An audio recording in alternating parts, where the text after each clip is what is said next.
Chers citoyens de Russie, chers anciens combattants, camarades soldats et matelots, sergents et quartiers maîtres, aspirants et adjudants, camarades officiers, officiers généraux et amiraux, combattants et commandants de l'opération militaire spéciale.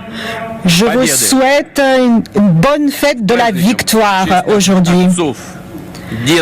C'est la fête qui honore nos pères, nos grands-pères et nos arrière-grands-pères, qui ont glorifié et rendu immortel leur nom en défendant la patrie. De nombreuses victimes et sacrifices, mais l'humanité a été sauvée du fascisme. Aujourd'hui, nous nous trouvons encore sur la croisée des chemins. Une vraie guerre a été lancée contre notre patrie, mais nous avons résisté au terrorisme international. Nous assurons la sécurité des habitants du Donbass et la sécurité internationale. Pour nous, pour la Russie, il n'y a pas de peuple inamicaux ou ennemis, ni à l'ouest ni à l'est. Comme la plupart des gens sur cette planète, nous voulons voir l'avenir paisible, stable et résilient. Nous considérons que toute idéologie de domination est abjecte par sa nature. Elle est mortelle et mortifère. Mais les élites occidentales parlent encore de leur exceptionnalisme pour créer des confrontations, des affrontements, semer les conflits sanglants, la haine, la russophobie, le nationalisme. Ils détruisent les valeurs traditionnelles qui rendent l'humanité humaine. Ils font tout pour dicter encore leur volonté au peuple, dicter leurs règles. Mais en réalité, il s'agit du pillage, de la violence et de la répression. Et ils ont apparemment oublié à quoi ont mené des prétentions des nazis pour dominer dans le monde. Ils ont oublié celui et ceux qui ont écrasé le nazisme et qui n'ont pas épargné leur vie pour libérer les peuples de l'Europe. Nous voyons comment dans de nombreux pays, les mémoriels et les monuments aux combattants soviétiques sont détruits. Un culte du nazisme est érigé à la place. La victoire et la mémoire de vrais héros est niée et oubliée. Il s'agit ici d'un crime contre l'histoire. Et il s'agit du mouvement du revanchisme pour s'attaquer à la Russie en réunissant les néofascistes.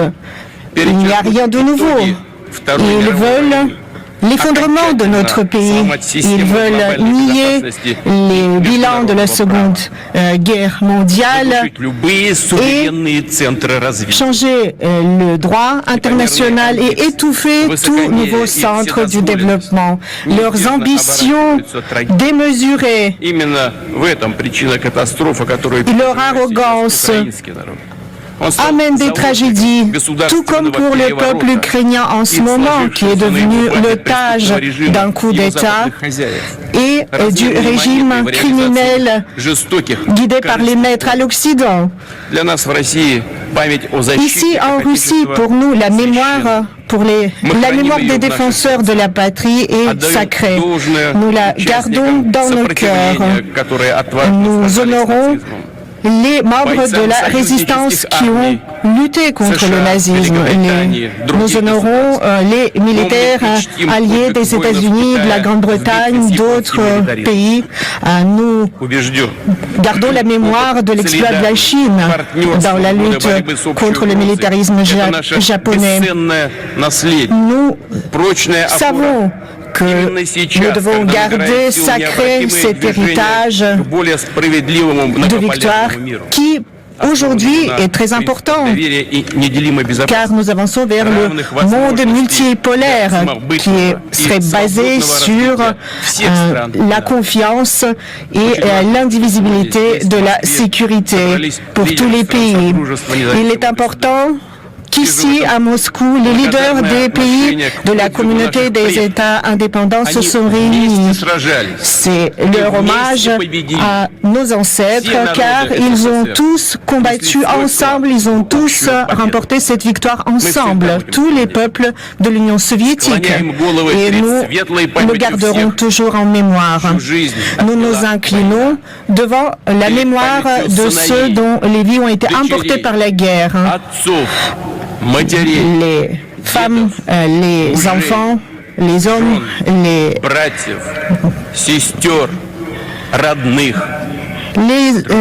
personnes âgées.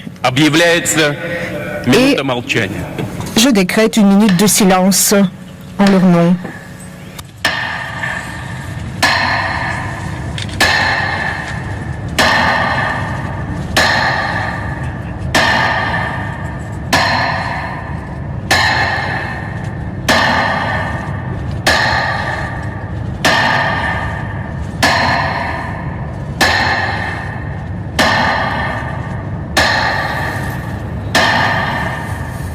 Voilà, on entend très clairement les secondes qui s'égrènent dans cette minute de silence vraiment solennelle, voulue solennelle par Vladimir Poutine pour ces victimes de la Grande Guerre.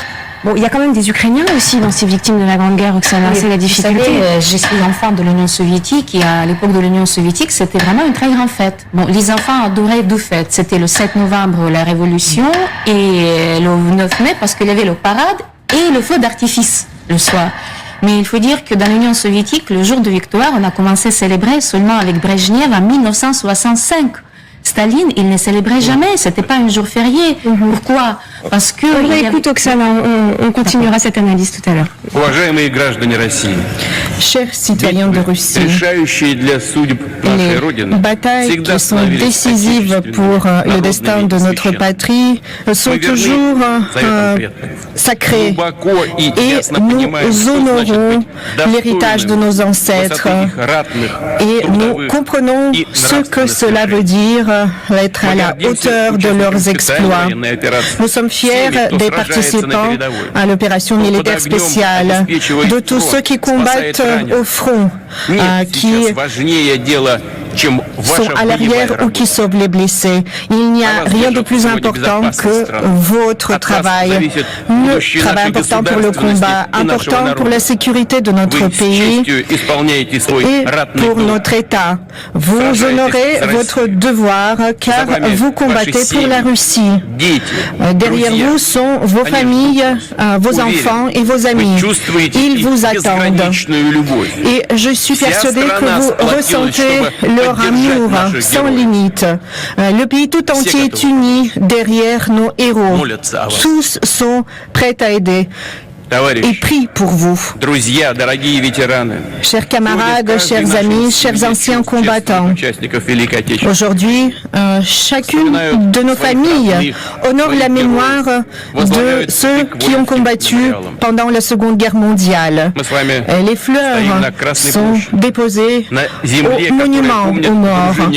Et nous nous trouvons sur la place rouge. Yuri Dolgoruki, Dmitri Donskoy, les combattants Dominique et Pojarsky, Pierre Legrand et Kutuzov ont tous été sur cette place. Les défilés de 41 et de 45 ont eu lieu sur cette place. Aujourd'hui, nous avons les représentants de l'opération militaire spéciale et de ceux qui ont été mobilisés.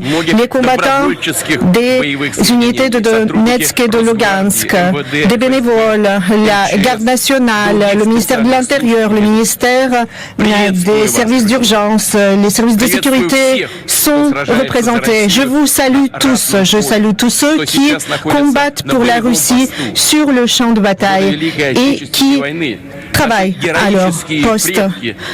Pendant la Seconde Guerre mondiale, nos ancêtres héroïques ont prouvé qu'il n'y avait rien de plus solide que notre unité. Il n'y a rien de plus fort au monde que notre amour pour la patrie, pour la Russie, pour nos forces armées vaillantes, pour la victoire. Hurrah!